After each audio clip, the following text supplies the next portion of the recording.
did sort of envision this occurring, and that is the Director of our Veterans Services, Nelson Rivera. Ladies and gentlemen, how about a thanks to them. My colleague, Mike Hine, welcome to Dutchess County. By about 12.5 feet. What a great way for two communities to come together at this important time in our nation's history to recognize those who have fallen in service to this country. Joining us today are a number of elected officials. I know Nelson mentioned them, but I wanted to recognize joining us Congresswoman Nan Hayworth. Congresswoman, thank you for joining us today.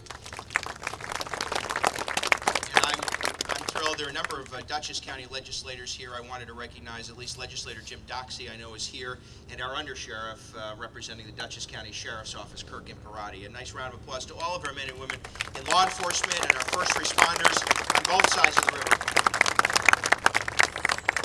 It was May 1st, 1865, and nearly 10,000 liberated slaves marched onto the old Washington racecourse, now turned Confederate prison camp. Hundreds of Union soldiers died there in captivity. Having disinterred the dead soldiers from the mass grave, the Friends of the Martyrs, as they were known, provided proper burial to these heroes. Shortly after 9 o'clock, the freed men and women joined military men and school children as they formed a procession to honor the martyrs of the racecourse. Like us, they marched to give honor to their fallen heroes. Like us, they brought flowers and wreaths. And like us, they sang and paid tribute to those who gave, as President Lincoln offered in his immortal address at Gettysburg, their last full measure of devotion.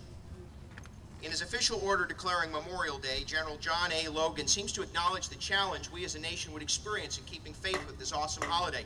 He wrote then, "Let pleasant paths invite the coming and going of reverent visitors and fond mourners. Let no neglect, no ravages of time testify to the present or to the coming generations that we have forgotten as a people the cost of a free and undivided republic.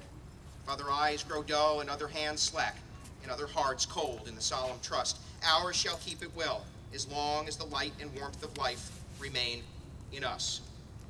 While we are not a nation divided in battle, we are a nation in struggle. The economic peril we face confronts every individual, family, and business in our land. Ongoing political transition challenges our sensitivities and understanding of what is right and wrong. Our times demand a serious dialogue, and those we honor today deserve an engaged populace. And so we must ask ourselves, does the light and warmth of life remain in us? We cannot allow the significant challenges of our day to become a footnote in our own lives. Instead, we must re-engage in our democracy, invest in our future, and do as they did, dare ourselves to do great things. As President Lincoln noted, the dogmas of the quiet past are inadequate to the stormy present. The occasion is piled high with difficulty, and we must rise with the occasion. As our case is new, so must we think anew and act anew.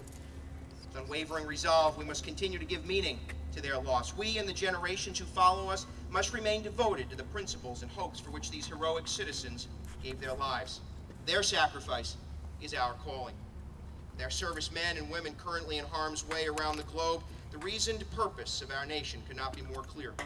Beneath the bright and vivid colors of our flag, America continues its struggle to define its place in the world and fulfill the very promise of its founding. We, ladies and gentlemen, are the heirs to this promise. We must take our place in the brilliant history defended by these heroes. Let us not fail them or those who live on in their memory, and in their memory, let us each give dignity